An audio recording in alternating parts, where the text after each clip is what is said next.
एकदन्तं महाकायं तप्तकाञ्चनसन्निभं लम्बोदरं विशालाक्षं वन्देऽहं गणनायकम्। बुद्धिं देहि यशो देहि कवित्वं देहि देहि मे मूढत्वं संहरा देवी त्राहि मां शरणागतम्। ഓം നമോ ഭഗവതേ വാസുദേവായ ശ്രീകൃഷ്ണായ പരബ്രഹ്മണേ നമഃ. നമസ്കാരം, എല്ലാവർക്കും റിതം ഓഫ് ലവിലേക്ക് സ്വാഗതം. ഇന്ന് നമുക്ക് ഭഗവത്ഗീതയിലെ ആദ്യത്തെ അധ്യായമായ അർജുന വിഷാദ യോഗത്തിലെ 26, 27 എന്നീ ശ്ലോകങ്ങൾ നോക്കാം. തത്ര പശ്യസ്ഥിതാൻ പാർത്ഥ പിതൃന്നത പിതാമഹാൻ ആചാര്യാൻ മാതുലാൻ ഭ്രാതൃപുത്രാൻ പൗത്രാൻ സഖീംസ്തഥാ ശുശുരാൻ സുഹൃദശ്ചൈവ സേനയോരുഭയോരഭി താൻ സമീക്ഷ്യ സ കൗന്തേയ സർവാൻ ബന്ധൂനവസ്ഥിതാൻ കൃപയാ പരയാവിഷ്ടോ വിഷീദന്നിധമബ്രവീത്.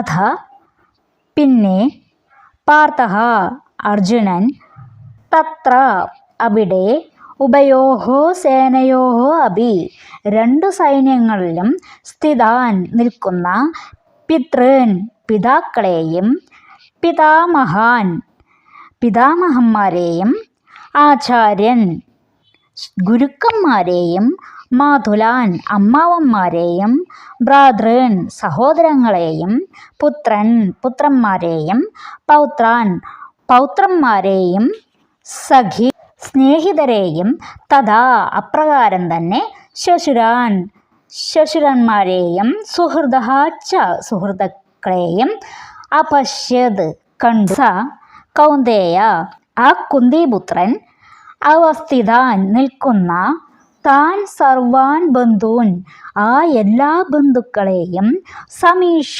കണ്ടിട്ട് പരയാ മഹത്തായ കൃപയാ കാരുണ്യത്താൽ ആവിഷ്ട ആവേശം പൂണ്ട് വിഷീദൻ വിഷണ്ണനായി ഇതം അബ്രവീത് ഇങ്ങനെ പറഞ്ഞു. രണ്ട് ശ്ലോകങ്ങളുടെയും പദങ്ങളുടെ അർത്ഥമാണ് നമ്മളിപ്പോൾ പറഞ്ഞത്. ഇനി സാമാന്യാർത്ഥങ്ങൾ നോക്കാം. 26ാമത്തെ ശ്ലോകത്തിൻ്റെ അർത്ഥം: ആ യുദ്ധരംഗത്തിൽ ഇരു സൈന്യങ്ങളുടെയും മധ്യത്തിൽ പിതൃതുല്യരെയും പിതാമഹന്മാരെയും ഗുരുജനങ്ങളെയും മാതുലന്മാരെയും സഹോദരന്മാർ മക്കൾ പൗത്രന്മാർ സുഹൃത്തുക്കൾ ഭാര്യാപിതാക്കന്മാർ എന്നിവരെയും അർജുനൻ കണ്ടു. 27ാമത്തെ ശ്ലോകത്തിൻ്റെ അർത്ഥം: ഇങ്ങനെ പലവിധത്തിലും തനിക്ക് ബന്ധുക്കളായുള്ളവരെ അവിടെ കണ്ടപ്പോൾ കരുണാഭരിതനായി തീർന്ന കുന്തിപുത്രൻ പറഞ്ഞു. കഴിഞ്ഞ ദിവസം നമ്മൾ പറഞ്ഞു, ഭഗവാൻ രഥത്തെ ഇരു സൈന്യങ്ങളുടെയും നടുവിൽ കൊണ്ടു നിർത്തി അർജുനനോട് പറഞ്ഞു, നിന്റെ സ്വജനങ്ങളെ നോക്കൂ പാർത്ഥ എന്ന്, കുരുവംശജരെ നോക്കൂ എന്ന് ഭഗവാൻ അർജുനനോട് പറഞ്ഞു. അപ്രകാരം അർജുനൻ തൻ്റെ മുന്നിൽ നിൽക്കുന്ന തൻ്റെ സ്വജനങ്ങളെ നോക്കുകയാണ്. എല്ലാവരെയും അർജുനൻ കണ്ടു. ആരൊക്കെയാണ്? തൻ്റെ പിതാമഹന്മാരുണ്ട്, പിതൃക്കളുണ്ട്. അങ്ങനെ ഓരോരുത്തരെയുമായിട്ട് അർജുനൻ അങ്ങനെ നോക്കിക്കണ്ടപ്പോൾ അർജുനൻ്റെ മനസ്സൊന്ന് വിറച്ചു. അർജുനൻ കരുണാഭരിതനായി തീർന്നു.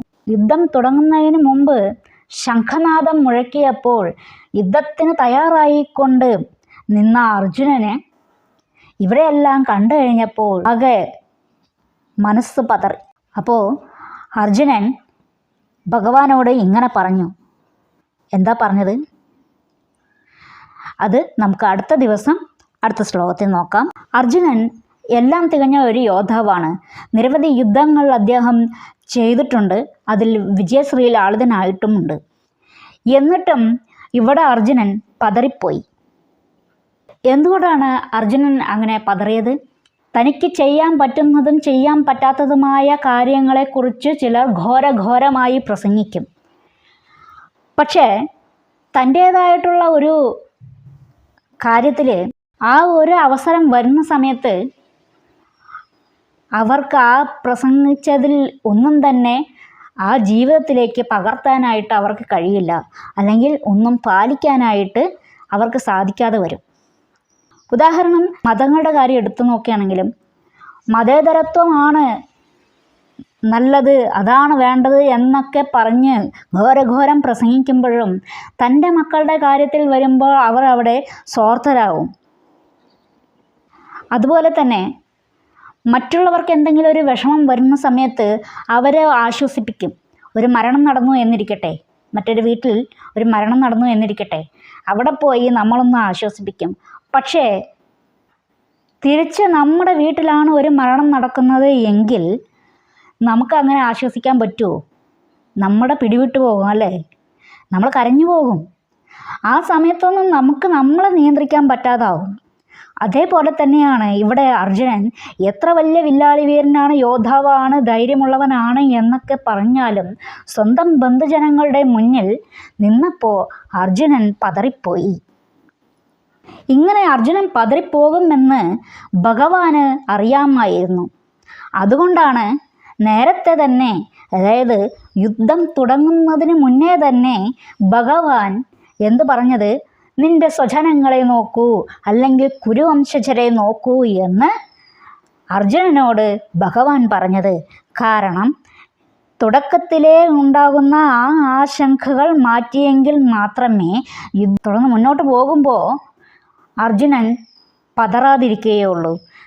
അർജുനൻ ജയിക്കണമെങ്കിൽ, അല്ലെങ്കിൽ ധർമ്മം വിജയിക്കണമെങ്കിൽ അത് ആവശ്യമായിരുന്നു. എന്താവശ്യമായിരുന്നു?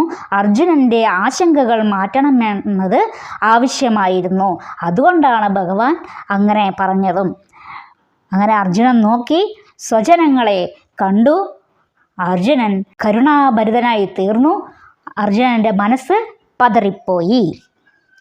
എന്നിട്ട് അർജുനൻ ഭഗവാനോട് ഇങ്ങനെ പറഞ്ഞു. എന്താണെന്നുള്ളത് നമുക്ക് അടുത്ത ക്ലാസ്സിൽ നോക്കാം.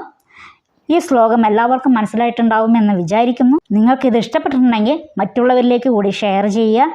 കാരണം നമ്മുടെ മക്കളും നമ്മുടെ ചുറ്റുമുള്ളവരും സനാതനധർമ്മം അറിഞ്ഞിരിക്കണം. സനാതനധർമ്മത്തെക്കുറിച്ച് അറിഞ്ഞെങ്കിൽ മാത്രമേ ജനം പതറിപ്പോയ പോലെ പതറാതിരിക്കുകയുള്ളൂ.